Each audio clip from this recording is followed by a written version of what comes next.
ಪ್ರಿಯ ವೀಕ್ಷಕರೇ, ಈ ದಿನ ಉಗ್ರ ನ್ಯೂಸ್ ಯೂಟ್ಯೂಬ್ ಚಾನಲ್ ವೀಕ್ಷಕರಿಗೆ ನಮಸ್ಕಾರಗಳು. ಈ ದಿನ ನಾನು ನಿಮಗೆ ಒಂದು ಸುದ್ದಿ ತಂದಿದ್ದೀನಿ.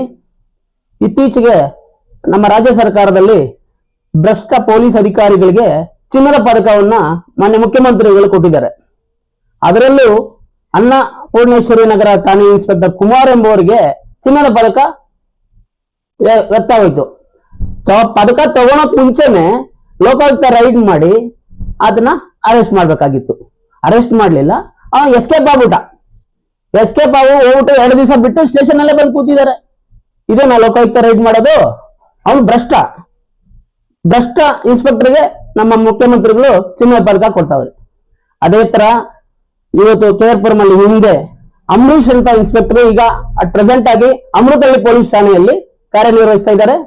ಅವರು KR ಅಲ್ಲಿದ್ದಾಗ ರಿಯಲ್ ಎಸ್ಟೇಟ್ ದಂಧೆ ಮಾಡಿ ಸೈಟ್ ಮನೆ ಎಷ್ಟು ಮಾಡಿದ್ದಾರೆ ಅಂದ್ರೆ ಯಾರಿಗೂ ಅದು ಬಂದಿಲ್ಲ, ಯಾರಿಗೂ ಗೊತ್ತಾಗಿಲ್ಲ. ಆ ರೀತಿ ಒಂದು ದಂಧೆ ಮಾಡಿಕೊಂಡು ಇವತ್ತು ಅಮೃತಹಳ್ಳಿ ಸ್ಟೇಷನ್ಗೆ ಅವ್ರಿಗೆ ಹೋಗಿ ಚಿನ್ನದ ಪದಕ ಕೊಟ್ಟಿದ್ದಾರೆ.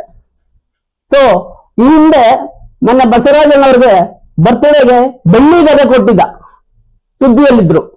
ಸೊ ಈಗ ನನಗೆ ಅನ್ನಿಸ್ತಾ ಇದೆ, ಮುಖ್ಯಮಂತ್ರಿಗಳಿಗೆ ಚಿನ್ನದ ಗದೆ ಕೊಟ್ಬಿಟ್ಟು ಚಿನ್ನದ ಪದಕ ತಗೊಂಡಿರ್ಬೋದು ಅಂತ ನನ್ನ ಅನಿಸಿಕೆ. ಅದಕ್ಕಾಗಿ ಲೋಕಾಯುಕ್ತದವರು ಸುಮೋಟೋ ಕೇಸನ್ನು ದಾಖಲಿಸಿಕೊಂಡು ಸುಮೋಟೋ ಕೇಸಲ್ಲಿ ಅವ್ರ ಮೇಲೆ ತನಿಖೆ ಮಾಡಿದ್ರೆ ಕುಮಾರ್ಗಿಂತ ಹೆಚ್ಚಿಗೆ ಅಂಬರೀಶ್ ಅವ್ರ ಪ್ರಾಪರ್ಟಿನೂ ಸಿಕ್ಕುತ್ತೆ ಅಂತ ನನ್ನ ಅನಿಸಿಕೆ. ಅವ್ರು ಯಾವ್ಯಾವ ಸ್ಟೇಷನ್ ಅಲ್ಲಿ ಕೆಲಸ ಮಾಡ್ತಾರೆ ಆ ಲಿಮಿಟ್ಸ್ ಅಲ್ಲಿ ಒಂದು ಮನೆ ಮಾಡ್ತಾರೆ, ದಂಧೆ ಮಾಡ್ತಾರೆ. ಈ ರೀತಿ ಇರೋದ್ರಿಂದ ನನ್ನ ಸರ್ಕಾರ ಇವ್ರಿಗೆ ಏನ್ ಕ್ರಮ ತಗೊಂತಾರೋ ನೋಡ್ಬೇಕು.